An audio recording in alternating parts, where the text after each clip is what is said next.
నమస్తే. ఇప్పుడు మనం తెలంగాణలో చూసుకుంటుంటే వరుస సంఘటనలు ఆర్థిక నేరాలకు సంబంధించిన ఘటనలు వెలుగులోకి వస్తున్నాయి. దీంట్లో పెద్ద ఎత్తున ఆరోపణలు ఏంటి ఏది వందల కోట్ల స్కాములు జరిగినట్టు కూడా ఆరోపణలు వస్తున్నాయి. దాంతోపాటు పెద్ద ఎత్తున బాధితులు ఇందులో నష్టపోయి ఆత్మహత్యలు చేసుకున్న నేపథ్యం కూడా కనబడుతుంది. మనం గతంలో చూసుకుంటుంటే అటు మంగ్లీ కేసు చూసినాం.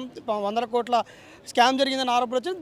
దానికి పోలికతో ఇంకో కేసు ఇప్పుడు వెలుగులోకి వచ్చింది. ఇప్పుడు సూరారం ప్రాంతంలో చూసుకుంటే ఆ ఘటన వెలుగులోకి వచ్చింది. పెంగ్విన్ సెక్యూరిటీ డిపాజిట్లని పెద్ద ఎత్తున ఒక ఆరోపణలు వచ్చింది. దాంట్లో కూడా వందల కోట్లు స్కామ్ జరిగినట్లు, తర్వాత మధ్యతరగతి పేదలను మాత్రం ఇక్కడ టార్గెట్ చేసినట్టు కూడా కనబడుతుంది. సో మంగ్లీ కేసు ఏదైతే ఉందో దాని మీద ఫోకస్ చేసినటువంటి లాయర్ అడ్వకేట్ సుబ్బారావు ఉన్నారు. ఇప్పుడు ఆయన ఇదే కేసును కూడా ఆయనే టేకప్ చేసినట్టు కనిపిస్తుంది. సో దాని పూర్తి డీటెయిల్స్ను తెలుసుకునే ప్రయత్నం చేద్దాం. అన్న చెప్పండి, ఇప్పుడు మంగ్లీ కేసుకి దీనికి సంబంధం ఉందంటారా? లేదండి, అది వేరే కేసు, ఇది వేరే కేసు. కాకపోతే రెండు ఒకటే నేచర్ ఉన్న కేసులు ఏంటంటే ఆర్థిక పరమైనటువంటి మోసాలు.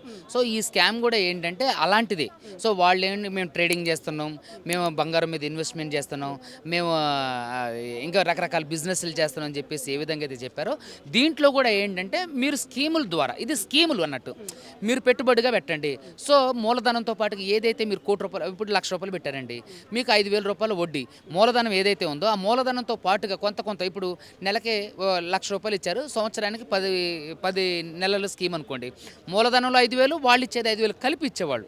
ఇది ఒక నయ్యదంతా. సో ఇట్లా ఇస్తామని చెప్పి చాలా వరకు దాదాపు 150 కోట్ల వరకు కూడా ఎవరైతే ఈ వాడేకర్ బాలాజీ కానివ్వండి, చౌదరి స్వాతి కానివ్వండి, వీళ్ళందరూ కూడా ఏంటంటే ఐడిపిఎల్ బాలానగర్ ఈ ఏరియాస్లో ఈ స్కామ్ను, ఈ పెంగ్విన్ సెక్యూరిటీస్ అని చెప్పేసి ఈ స్కామ్ చేయడం జరిగింది. సో చాలామంది 40 లక్షలు పెట్టిన వాళ్ళు ఉన్నారు, ₹1,00,000 పెట్టిన వాళ్ళు ఉన్నారు, 2 కోట్లు పెట్టిన వాళ్ళు ఉన్నారు, ₹1,00,000 పెట్టిన వాళ్ళు ఉన్నారు, 40 లక్షలు పెట్టిన వాళ్ళు కూడా ఉన్నారు.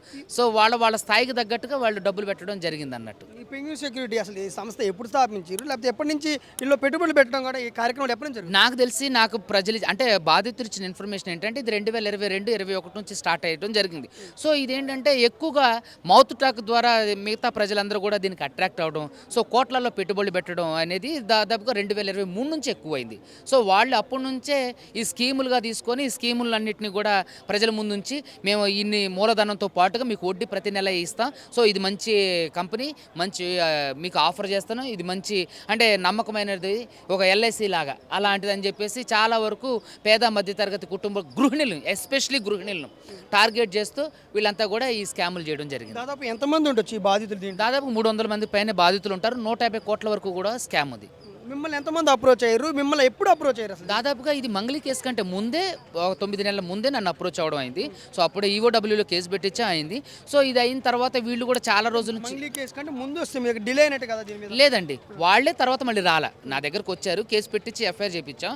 తర్వాత వీళ్ళని బెదిరించారంట. వాళ్ళు మీరు కోర్టుకి వెళ్ళినా, పోలీస్ స్టేషన్కి వెళ్ళినా, ఎవరైతే ఈ చౌదరి స్వాతి ఉన్నారో, వాడేకర్ బాలాజీ ఉన్నారో, వాళ్ళు బెదిరించారు. ఇందాక మన వాళ్ళు అన్నారు కదా బాధితులందరూ కూడా, మీరు కేసులు పెడితే మీకు ₹1 కూడా ఇవ్వనేసరికి వీళ్ళు భయపడి వెనక్కి తగ్గిపోయారు. సో అప్పటి నుంచి తర్వాత మంగ్లీ కేసు ఎప్పుడైతే తెర మీదకి వచ్చిందో అప్పుడు వీళ్ళందరూ నా దగ్గర రావడం జరిగింది. సో సరైన సమయం చూసి మనం దీన్ని ముందుకు తీసుకెళ్దామని మిగతా పోలీస్ స్టేషన్లో కూడా కంప్లైంట్లు ఇచ్చి కేసులు పెట్టించిన తర్వాత ప్రెస్ మీట్ పెట్టడం జరిగింది. అంటే వాళ్ళు చెప్పింది నిజం కాదంటారు? ఇప్పుడు కేసులు పెడితే ఆర్థిక పరమైనటువంటిలో మళ్ళీ రికవరీ అవకాశం ఉంటుంది? 100% రికవరీ అవడానికి అవకాశం ఉంది. వీళ్ళు ఎవరైతే డబ్బులు పెట్టారో త్రూ లీగల్గా పెట్టిన వాళ్ళు, త్రూ అకౌంట్ పే చేసిన వాళ్ళు, తర్వాత ఏవైతే డబ్బులు వాళ్ళు ఎక్కడి నుంచి అప్పు తీసుకొచ్చారా, బంగారం తాకట్టు పెట్టారా, ఇళ్ళు, ఇవన్నిటి కూడా ఏంటంటే ఆర్థిక పరమైనటువంటి నేరాల్లో ఖచ్చితంగా రికవరీ అవడానికి 100% ఛాన్స్ ఉంది. కానీ దాన్ని వీళ్ళు నిరూపించుకోవాలి. ఎవరైతే బాధితులు ఉన్నారో వాళ్ళు నిరూపించుకోవాలి.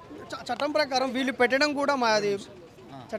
పెట్టడం కూడా కరెక్ట్ వే కాదు కదా? అంటే ఇక్కడ చట్ట ప్రకారం పెట్టడం కూడా కరెక్ట్ వే కాదంటే, ఈ ఊర్లలో ఉన్న వాళ్ళు, చదువుకోని వాళ్ళు, మధ్యతరగతి కుటుంబాలు, బిలో పావర్టీ పేదలు, వీళ్ళకి ఏం తెలుసు అండి చట్టం గురించి? ఇప్పుడు మనం ఉన్నాం, మీరే ఉన్నారు, మీరు ఇంట్లో ఒక 7-8 మంది కలిసి ఏమంటారు, మేము ఇట్లా పలానా చిట్టి చేస్తాను, మీరు కూడా రండి అంటే ఫ్యామిలీలో మీరు వేయకుండా ఉంటారా?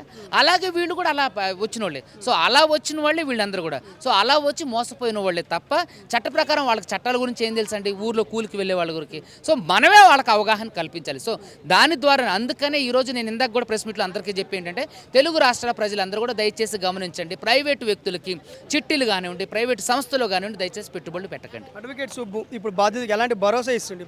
ఖచ్చితంగా నేను ఎంతవరకు కొట్లాడగలను, ఎంతవరకు న్యాయం చేయగలను కోర్టు ద్వారా, అంతవరకు న్యాయం చేస్తే, అంతవరకు కొట్లాడతా, అంతవరకు నేను వాళ్ళతో పాటు ఉంటాను. మీ మీదనే ఆరోపణలు అండి. ఇప్పుడు 100 కోట్లు, ఇది ₹10 కాదు, ₹100 కోట్లు, 200 కోట్లు అని మీరే అంటారు. గతంలో కూడా 2 300 కోట్ల మంగ్లీ కేసు తీసుకొచ్చారు. అప్పుడేమో ఫేమ్ కోసం వాడుకుని వదిలేసిండు అని మీ మీద ఆరోపణలు ఉన్నాయి. తర్వాత ఇప్పుడు ఈ బాధితులకి ఎట్లా ఏమంటే ఫేమ్ కోసం ఎక్కడండి, మేము రెగ్యులర్గా కోర్టులో వాదిస్తూనే ఉన్నాం. నేను నా సోషల్ మీడియా ఇన్స్టాగ్రామ్ ద్వారా నేను పంపిస్తూనే ఉన్నా. సో ఎప్పుడు కూడా అడ్వకేట్ సుబ్బు ఈ రోజు వచ్చినోడు కాదు, మీకు ఇప్పటికీ చెప్తున్నా. సో మీడియా అటెన్షన్ అనేది కొంచెం మిగతా వాళ్ళ వైపు తిరిగింది తప్ప ఎక్కడ కూడా అడ్వకేట్ సుబ్బు కాంప్రమైజ్ కాలేదు. ఫేమ్ కోసం అసలే చేయలేదు. ఫేమ్ కోసం చేస్తే డబ్బులు తీసుకోవాలి కదా. సో ఇంతవరకు ఎవరి దగ్గర కూడా రూపాయి కూడా తీసుకున్నది లేదు. ఈ రోజు కూడా ఈ ప్రెస్ మీట్కి నా సొంత ఖర్చులతో వచ్చింది. సో కాబట్టి ఎప్పుడు కూడా అడ్వకేట్ సుబ్బు ఫేమ్ కోసం నేమ్ కోసం చేయడు. కావాలంటే మీరు నా ట్రాక్ రికార్డ్, నా పాత ఓల్డ్ రికార్డు చూసుకున్నా సరే మీకు తెలుస్తుంది. Thank you.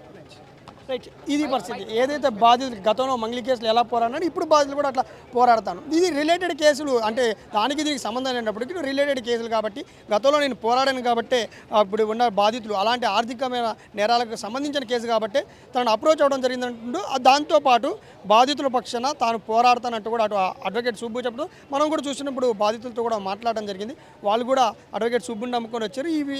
దీంతో పాటు సుబ్బు ఇచ్చే సలహా ఏంటి, అడ్వకేట్ సుబ్బు ఇచ్చే సలహా ఏంటంటే ఆర్థిక పరమైన ఎలాంటి పెట్టుబడులను చట్టరీత్యా కూడా అలో చేయబడే కాదు కాబట్టి ప్రజలు కూడా ఎప్పటికైనా గమనించాలంటూ కూడా ఆయన ఇక్కడ మనకు చెప్పడం జరుగుతుంది.